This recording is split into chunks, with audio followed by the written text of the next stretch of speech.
అంతేకాకుండా 2016లో సెప్టెంబర్ 14న తెలుగుదేశం ప్రభుత్వం ఆ రోజు ప్రత్యేకమైన కమిటీ కూడా వేసి భాషను ఏ విధంగా అభివృద్ధి చేయాలని మనం ఆలోచించుకొని కొన్ని కార్యక్రమాలు చేశాం.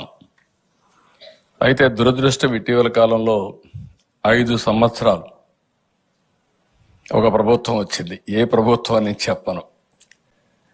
ఆ ప్రభుత్వం వస్తానే మాకే ఆశ్చర్యం వేస్తుంది.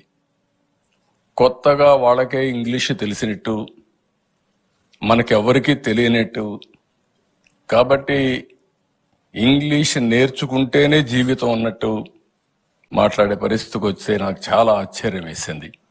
ఎవరైనా మాట్లాడితే విరుచుకుపడిపోయే పరిస్థితికి వచ్చారు. ఈరోజు మీరు ఒక్క విషయం గుర్తుపెట్టుకోవాలి. అమెరికాలో భారతీయుల యొక్క తలసరి ఆదాయం $1,19,000. అది కూడా 18వ సంవత్సరం. అదే అమెరికాలో ఉండే ఇంగ్లీష్ మాట్లాడే తెల్ల అమెరికన్స్ ఆదాయం మీరు చూస్తే, వైట్ అమెరికన్స్ ఆదాయం చూస్తే $65,000. భాషే తెలివిని ఇస్తుందంటే, భాషే ఆదాయాన్ని ఇస్తుందంటే, ఎవరికి ఆదాయం రావాలంటే అమెరికన్స్కి రావాలి కానీ ఇండియన్స్ కాదు. కానీ భాష అనేది కమ్యూనికేషన్ మాత్రమే. నాలెడ్జ్ అనేది మాతృభాషలో అధ్యయనం చేసినప్పుడే ఆ నాలెడ్జ్ వస్తుంది.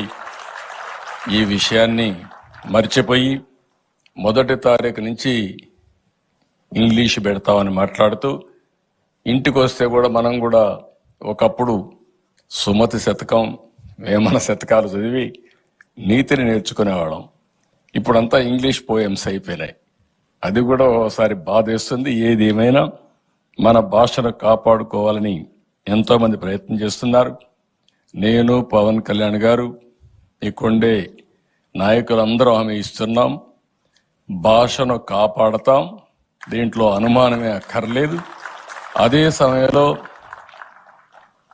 జీతం కోసం ఇంగ్లీష్ నేర్పిస్తాం, జీవితం కోసం తెలుగుని ముందుకు తీసుకెళ్తాం. దీంట్లో కూడా ఎవ్వరికి అనుమానం అవసరం లేదు. ఇది చేస్తాం.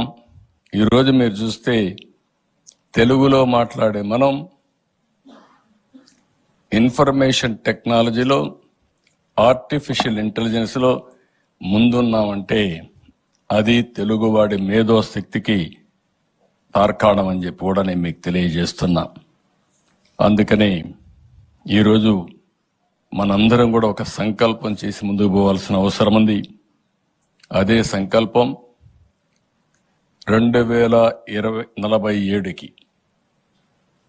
స్వర్ణ ఆంధ్రప్రదేశ్ విజన్ డాక్యుమెంట్ తయారు చేస్తున్నాం. ఈ రోజు ఉండే ఆదాయానికి ఆ రోజు ఉండే ఆదాయానికి చాలా వ్యత్యాసం వస్తుంది. నేను ప్రగాఢంగా నమ్ముతాను, ప్రపంచంలో ఎవరికంటే కూడా తెలుగు వారు ముందు భారతీయులు తక్కువ కాదు. 2047 ఆ సంవత్సరం మీరు చూస్తే 100 సంవత్సరాల స్వాతంత్ర దినం వచ్చిన సందర్భం. ఆ సందర్భంలో భారతదేశం ప్రపంచంలో ఒక అగ్రదేశంగా 1గా 2గా ఉంటుంది.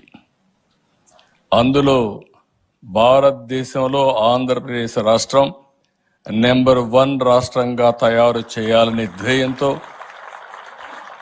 దృఢ సంకల్పంతో మనం ముందుకు పోవాల్సిన అవసరం ఉంది.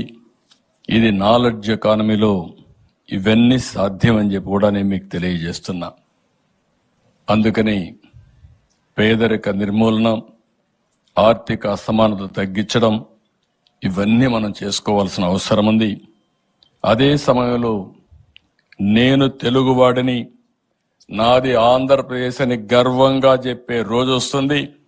అందుకే అమరావతి మా రాజధానిని చెప్పాలనే ఉద్దేశంతోనే ప్రపంచం గర్వపడే విధంగా, రాబోయే తరాలకు కూడా ఆదర్శంగా ఉండే విధంగా మన రాజధాని కూడా వస్తుందని చెప్పి మీ అందరికీ నేను తెలియజేస్తున్నా. ఇప్పుడే ఉప ముఖ్యమంత్రి గారు 1-2 విషయాలు చెప్పారు. ఒకటి, ఏదైతే జీవో నెంబర్ 77, ఈ జీవో నెంబర్ ప్రకారం చాలా మంది తెలుగు పండిట్లకి అన్యాయం జరుగుతుందని చెప్పి వారు చెప్పారు.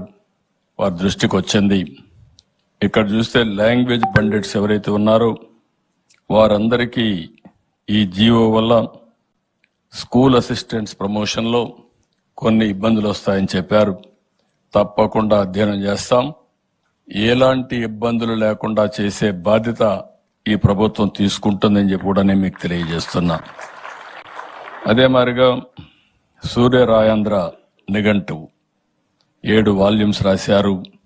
అది మళ్ళీ రీప్రింట్ చేయాలి. వారి దృష్టికి వచ్చింది చెప్పారు. తప్పకుండా దీన్ని చేపడతాం. పూర్తిగా న్యాయం చేసే బాధ్యత తీసుకుంటామని చెప్పి కూడా నేను మీ అందరికీ హామీ ఇస్తున్నాను. ఇదే కాకుండా ఇంకొక పక్కన మీరు చూస్తే 5 సంవత్సరాలు గడచిన ప్రభుత్వం కళాకారులకు కూడా పని చేయించుకొని డబ్బులు ఇవ్వలేదు.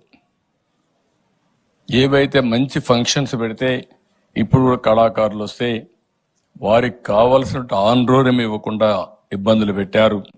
అవన్నీ ఎస్టిమేట్ చేస్తాం. తొందరలోనే అవన్నీ క్లియర్ చేస్తాం.